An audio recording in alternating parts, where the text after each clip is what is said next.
साहेब अक्सर ही पैन उठाकर अपने समाज के लोगों को जागरूक करने के लिए संबोधित करते थे। साहेब अपने समाज के लोगों से हमेशा कहा करते हैं कि ये पैन उठाकर यह समझाया करते रहते थे कि ब्राह्मणवाद इसी तरह खड़ा है। इस देश की सामाजिक व्यवस्था ऐसी है। वह पैन उठाकर समझाते हैं, ब्राह्मण, खत्री, वैश्य सबसे ऊपर हैं। वे ऐसे खड़े हैं पेन की ओर इशारा करते हुए।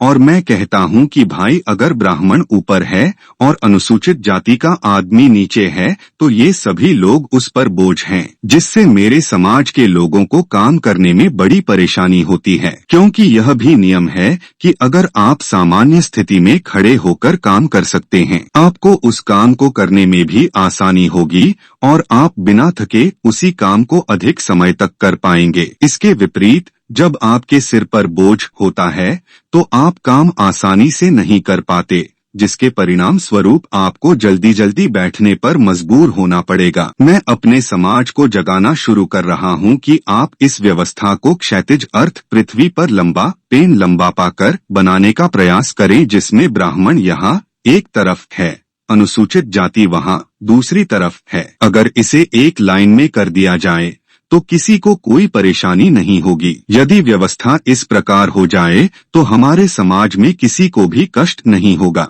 क्योंकि अगर व्यवस्था क्षैतिज कर दी जाए तो मुझे लगता है कि हमें कोई दिक्कत नहीं है। मैं हमेशा अपने समाज के लोगों को बार बार ये उदाहरण देकर समझाने की कोशिश करता रहता हूँ ताकि मेरा समाज मेरी बात मान ले और बराबरी की स्थिति हॉरिजॉन्टली पोजीशन पर आ जाए। इसके साथ ही मेरा समाज हजारों वर्षों से अपनी मूलभूत सुविधाओं से वंचित है। ऐसा करने से उन्हें भी सभी सुविधाएं समान रूप से मिलेंगी। इसलिए मैंने अपना विलासितापूर्ण बटा आलीशान जीवन त्याग दिया है और अपने समाज के लोगों को जागृत करने के लिए घर घर जाकर उनके दर दर अलख जगाने के लिए काम शुरू कर दिया है। मैं 15% संविदा को स्थायी रूप से समाप्त कर 85% संविदा स्थापित करना चाहता हूँ। साहब कांशीराम 19 दिसंबर 1993 को जी टीवी को दिए एक इंटरव्यू से साहेब के जीवन के बारे में प्रतिदिन एक लेख प्रकाशित करते हैं ताकि महान पुरुषों की विचारधारा को घर घर तक पहुँचाया जाए।